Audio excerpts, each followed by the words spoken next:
तो आज हम सीखने वाले हैं एमएस एक्सेल्स के इस अध्याय में एमएस एक्सेल को चालू करना। आप किन किन प्रकार से एमएस एक्सेल को चालू कर सकते हैं और इसके कुछ बेसिक बैकग्राउंड के फीचर्स को। तो आइए आज हम देखते हैं इसके बारे में और बैकग्राउंड्स के कैसे कैसे रहते हैं। और यदि आप एमएस वर्ड देख चुके होंगे और एमएस वर्ड को आप जानते होंगे तो आपको लगभग जो एक्सेल के जो ऑप्शंस होते हैं वो आपको एमएस वर्ड पर ही आधारित होते हैं। ठीक है, तो MS Excel, MS Word, MS Excel में आपको बेसिकली क्या होता है कि आपको यहाँ पर ज़्यादातर फॉर्मूले पे काम करना रहता है।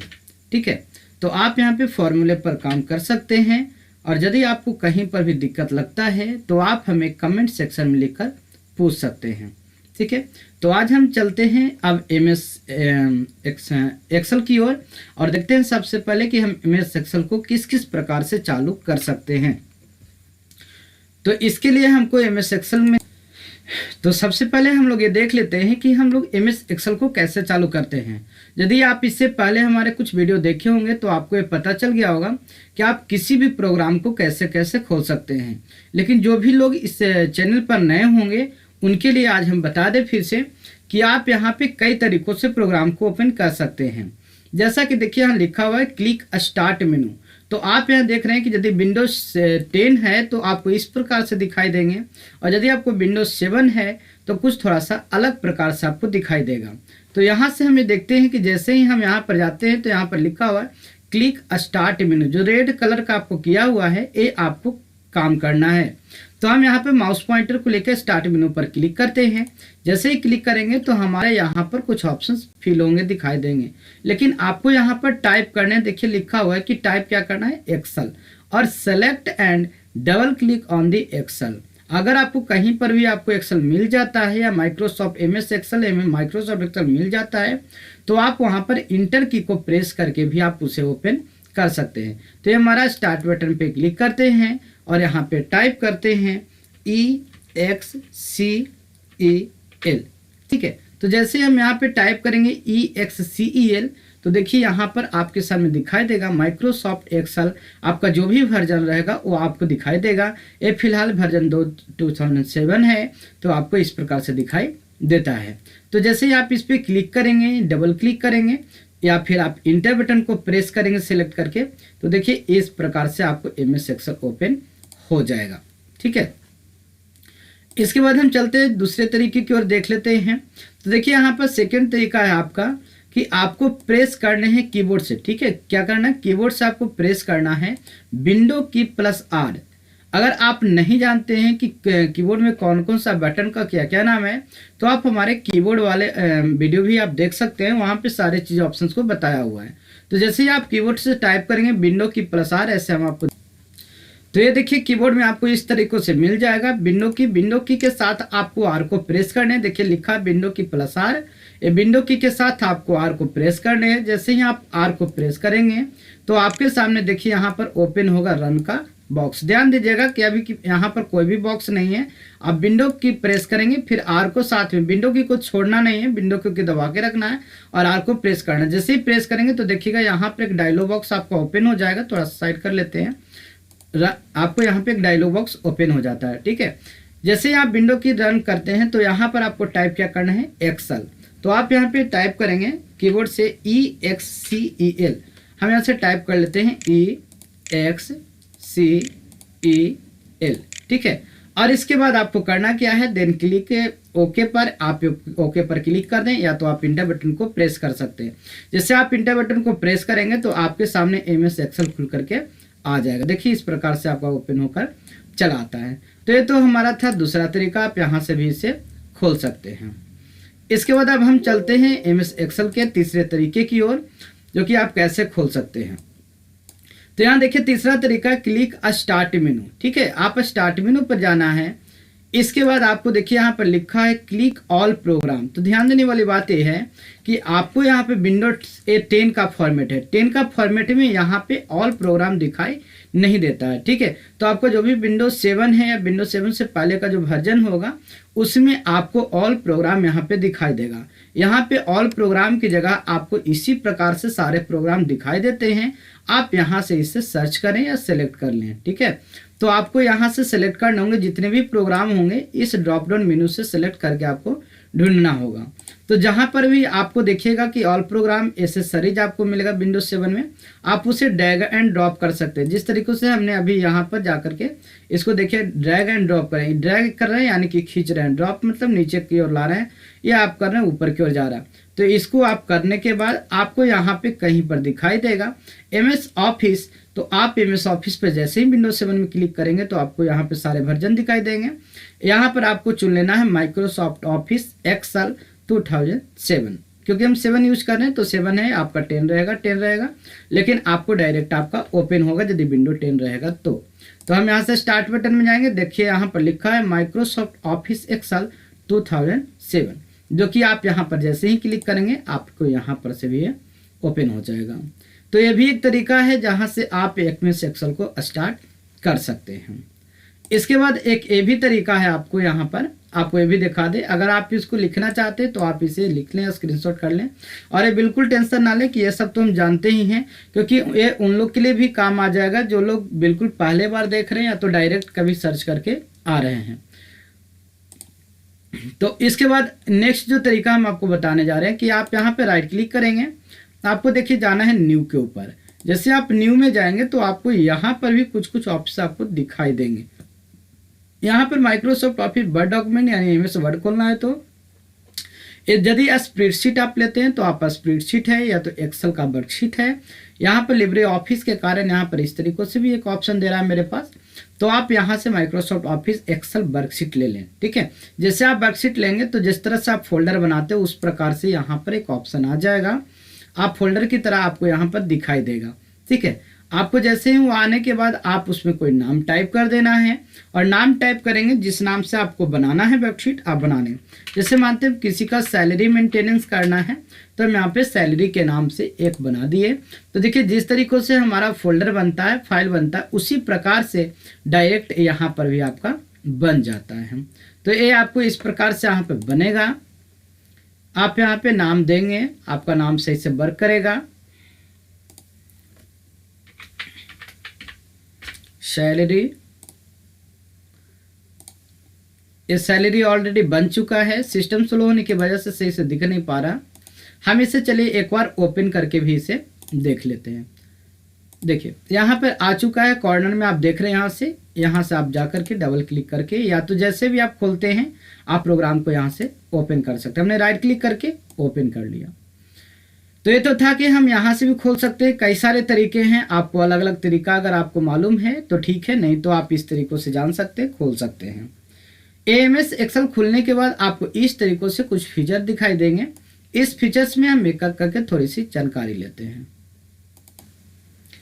यदि कभी कभी इस प्रकार से ऐसा हो सकता है कि जब MS एक्सेल खुलेगा तो आपको क्या होगा कि यहाँ पर छोटा दिखाई देता है, तो ध्यान रखिएगा बिल्कुल घबराना नहीं है। यहाँ पर आप कॉर्नर पे जाएंगे या इस कॉर्नर पर जाएंगे तो आपको यहाँ पे एक एरो दिखाई देगा। इस एरो को पकड़ करके ध्यान दीजिएगा, इस एरो को जाना है लेफ्ट क्लिक के सहारे पकड़ करके आप इसको बढ़ा सकते हैं। ठीक है, तो अगर आपको छोटा आ गया है, बड़ा आ गया है तो बाय डिफॉल्ट कभी कभी सेट हो जाते हैं, तो आप बिल्कुल घबराए नहीं। आप इस तरह से कॉर्नर को पकड़े और कॉर्नर को पकड़ के इस तरीके से ड्रैग कर दें। ठीक है, तो आप यहाँ से भी कर सकते हैं, या तो आप यहाँ पर से भी अगर छोटा बड़ा है तो आप यहाँ से भी फुल स्क्रीन में कर सकते हैं। इसके बाद हम जानते हैं कि देखिए आपको यहाँ पर आप जब MS वर्ड पे काम करते हैं तो MS वर्ड में आपको कैसा दिखाई देता है, तो वो भी हम आपको दिखा दे रहे हैं। देखिए व्यू में जाते हैं, यहाँ पर ग्रिड लाइन हटा देते हैं, ये हमारा ग्रिड लाइन खत्म होता है। यहाँ पर जो हेडिंग दिए गए हैं रो एंड कॉलम का, यहाँ से हम फॉर्मूला वार हटा देते हैं, हेडिंग को हटा देते हैं। तो देखिए ये बिल्कुल एक तरीकों से MS वर्ड की तरह ही लग रहा है। जिस तरह से MS वर्ड में डॉक्यूमेंट पर काम होते थे उसी प्रकार से यहाँ पर भी हो रहे हैं। लेकिन आपको ध्यान देने वाली बात ये चीज़ है कि हम लोग को यहाँ पे मिलता है सीट, आपको कहीं पर भी देख रहे हैं क्लिक करने के बाद यहाँ पर मिलता है एक्सेल का स्प्रेडशीट। तो आप हम यहाँ पर लगा लेते हैं फॉर्मूला बार को, ग्रिड लाइन को। देखिए ग्रिड लाइन जो दिखाई देते हैं ये प्रिंट में आपको प्रिंट नहीं होते हैं। तो इस बात को भी ध्यान रखिएगा। जैसे हम यहाँ पर लिखते हैं, फिलहाल कुछ भी लिख लेते हैं, जैसे हमने कंप्यूटर को लिखा और हम यहाँ पर जाते हैं प्रिंट प्रीव्यू में, तो देखिएगा यहाँ पर कि आपका प्रिंट के अंदर में प्रिंट प्रीव्यू जब करते हैं तो एक ग्रिड लाइन आपको दिखाई नहीं देते हैं। देखिए ये आपको इस प्रकार से ग्रिड लाइन दिखाई नहीं देंगे, तो ध्यान रखिएगा कि ग्रिड लाइन होते नहीं हैं। लेकिन आप इसे यदि प्रिंट करना चाहते हैं तो ग्रिड लाइन को भी यहाँ पर आगे चल के एक आपको ऑप्शन मिलेगा, जहाँ से आपको बताएंगे कि प्रिंट का एक एरिया होता है, उस प्रिंट एरिया से जा करके आप उसे प्रिंट भी कर सकते हैं। देखिए यहाँ पर एक ऑप्शन है प्रिंट का, तो आप अगर प्रिंट करना चाहते हैं ग्रिड लाइन को तो आप इसे टिक लगा सकते हैं। यदि आप हेडिंग को प्रिंट करना है तो आप यहाँ पर भी टिक लगा सकते हैं। ठीक है, तो जैसे ही आप टिक लगा दीजिएगा, आप प्रिंट व्यू में जाकर देखिएगा तो आपका वो प्रिंट में दिखाई देगा, जो भी आपको लाइन्स हैं वो दिखाई देगा। अन्यथा आप जब वर्क में काम करते रहते हैं, देखिए आपको यहाँ पे दिखाई दे रहा है, लेकिन जब आप वर्क करते रहते हैं, जब आप न्यू एक्सेल सीट खोले हैं तो आपको यहाँ पर बिल्कुल दिखाई नहीं देगा और बिल्कुल प्रिंट में नहीं आता है। तो इस बात को ध्यान रखना है। यहाँ से आप हेडिंग को हटा सकते हैं, हेडिंग को ला सकते हैं। फॉर्मूला बार, ये जो आपको एफेक्स जो दिखाई दे रहा है, ये आपको फॉर्मूला बार कहलाता है या फंक्शन बार कहलाता है। ये जो आपको ईएट दिखाई देता है तो ये उस सेल का नाम बताता है जिस सेल में हमारा कर्सर पड़ा हुआ होता है। जैसे हम ए वाला सेल में क्लिक करते हैं तो देखिए यहाँ पर लिखा था A1। अगर हम यहाँ पे इस पे क्लिक करते लिखा था E2, यानी कि E2 क्यों लिखा, यहाँ पे D11 क्यों लिखा, इसके लिए भी हम आपको ऑलरेडी वीडियो बना चुके हैं, तो आप उससे सीरियल वाइज समझ सकते हैं कि आप किस तरीक़ों से वहाँ से देख सकते हैं। ऐसे हम आपको बता दें कि ये कॉलम्स आपका होते हैं, ये जितने भी नीचे आ रहे हैं ये ई कॉलम में हैं और इधर जितने भी आएंगे वो सारे आपको रो के अंतर्गत आते हैं। जैसे कंप्यूटर लिखा हुआ तो ये H कॉलम में है और 9 रो में है, इसलिए इसका नाम हो जाएगा H9। तो ये हमने बेसिक चीज़ को देखा, ये आपको कॉलम का हिस्सा होता है और 1 2 3 4 जो नंबर्स हैं वो आपका रो का हिस्सा होता है। इस कॉर्नर पर यदि आप कुछ समय के लिए लेफ्ट क्लिक दबा कर रखेंगे तो ये आपको पता चल जाएगा कि एक्सेल्स के अंदर में टोटल कितने रो और कॉलम की संख्या होती है। तो ये जो कॉलम की संख्या होती है ये 16,384 बाय डिफ़ॉल्ट मिलते हैं और रो की जो संख्या होता है 10,48,576 होते हैं। ठीक है, आप यहाँ पर थोड़ी देर क्लिक करके रखेंगे तो आपको देखिए वहाँ पर दिखाई देता है 10,48,576 रो है, गुने यहाँ पर कॉलम को भी दिखाई पड़ता है। इसके बाद थोड़ी सी और बढ़ा करके हम लोग देख लेते हैं। यहाँ पर डबल क्लिक थोड़ा देर करेंगे, देखिए 16,384 कॉलम और इतना आपका रो है। तो ये आप भी समझ गए। इसके बाद ये सारे तो आपको ऑलरेडी पता होंगे, एमएस वर्ड जानते होंगे तो कि यहाँ पर ये टाइटल बार है, यहाँ पर ये फाइल का नाम शो करता है। इसके बाद यहाँ पर ये आपका customise quick access tool bar है जिसके अंदर बहुत सारे ऑप्शंस मिल जाते हैं। यहाँ पर कुछ नए नए ऑप्शन दिए हैं जो यहाँ पर भी ऑलरेडी आपको मिल जाएंगे। ठीक है, इसके बाद ये हमारा ऑफिस का लोगो है। इस प्रकार से यहाँ से आप ऑफिस देख सकते हैं। एमएस ऑफिस के अंदर में आपको कुछ फाइल के अंदर में बहुत सारे ऑप्शंस मिल जाते हैं। यही आप विंडो 10 यूज करेंगे, विंडो 13 यूज करेंगे तो वहाँ पे फाइल मेनू, होम के बगल में एक फाइल मेनू का अलग से फोल्डर मिल जाता है। तो ये हमारा है tab bar, home tab, insert tab, page layout tab, इस तरीक़ों से अलग अलग प्रकार के टैब मिल जाते हैं। इसके बाद यहाँ से देखते हैं आप, ये हमारा सीट है। बाय डिफ़ॉल्ट जैसे आप एक्सेल को खोलते हैं तो एक्सेल में 3 सीट मिलते हैं, सीट 1, सीट 2 और सीट 3। आप इसको जितना भी लेना चाहते हैं आप मैक्सिमम 255 यानी कि 255 सीट जो है आप एमएस एक्सेल में आप यहाँ से ले सकते हैं। ठीक है, तो मैक्सिमम सीट यहाँ पे अलाउ 255 आप यहाँ पे करा सकते हैं। आप यहाँ से प्लस साइन से जो है कि आप इस प्रकार से जैसे जैसे क्लिक करेंगे ये आपको सीट यहाँ पर बढ़ता जाएगा। अगर आप सीट का नाम देना चाहते हैं तो इस पर डबल क्लिक करिएगा। आप जो भी नाम देना चाहते हैं ये बिल्कुल आप इसको नाम भी दे सकते हैं। तो सारी चीज़ को हम एक ही कर समझेंगे, आपको कहीं पर भी दिक्कत नहीं होगा क्योंकि हमारे बताने का कुछ अलग ही तरीका होता है। तो काम को करने से पहले बेसिक ज्ञान होना चाहिए कि पेज का सेटलमेंट कैसा होना चाहिए, यहाँ पर किस तरीक़ों से काम करता है, ये रो और कॉलम दिखाई दे रहे हैं ये हमारे प्रिंट में आते हैं कि नहीं आते हैं, अगर नहीं आते हैं तो प्रिंट में कब आएंगे, तो ये सारी चीज़ को हम लोग देखते हैं। एक्सेल में हम लोग जो फॉर्मूला स्टार्ट करते हो वो इक्वल साइन से करते हैं, लेकिन आप विंडोज 16 वगैरह यूज करते हैं तो फ्लैश फिल ऑप्शन है, उस फ्लैश फिल के द्वारा आप बिना फॉर्मूला एक्स इक्वल टू दिए भी आप इस पे काम कर सकते हैं। इसके बाद हम यहाँ पे देखते हैं कि ये हमारा ये स्क्रॉल है जिसको हम लोग हॉरिजॉन्टल स्क्रॉल बार कहते हैं, ये हमारा वर्टिकल स्क्रॉल बार कहते हैं इस चीज़ को, जिससे हम ऊपर नीचे करके देख सकते हैं। तो ये हमने इस प्रकार से सीखा। इसके बाद ये हमारा है होम टैब। होम टैब के अंदर में बहुत सारे रिबन्स ग्रुप मिल जाते हैं, या तो रिबन बार भी इसको हम लोग कहते हैं, और रिबन के अंदर में कुछ ऑप्शन मिलते हैं जिसे हम लोग रिबन ग्रुप कहते हैं। रिबन ग्रुप जैसे आपका यहाँ पर ग्रुप हो गया, क्लिपबोर्ड है, फॉन्ट है, अलाइनमेंट है, नंबर है, स्टाइल है, सेल है, एडिटिंग है, ये सारे क्या हैं, तो ये सारे रिबन्स ग्रुप हैं, सारे एक ग्रुप हैं। ग्रुप के अंदर में सारे ऑप्शंस हैं जिसको एक एक करके हम लोग यूज करना सीखेंगे। और ध्यान रखिएगा, हम बार बार बता रहे हैं कि यदि आपका एमएस वर्ड अच्छे से कंप्लीट होगा तो आपको ज़्यादा दिक्कत नहीं है, बस आपको थोड़ी सी मेहनत चाहिए, आप यहाँ पे करना शुरू कर देंगे। तो आज के लिए इतना ही। आज बेसिक चीज़ों को हम लोग देखें कि टाइटल बार, नीचे का रेस्ट आपका हो जाता है टास्क बार, जहाँ पे आपका प्रोग्राम ओपन होता है। इस तरीक़ों से हम लोग इसको स्क्रॉल करके हॉरिजॉन्टल वर्टिकल देख सकते हैं। रो की संख्या कितनी होती है, कॉलम की संख्या कितनी होती है, ये हमने देखा। यहाँ पर कुछ सेल्स के बारे में हम लोग जाने।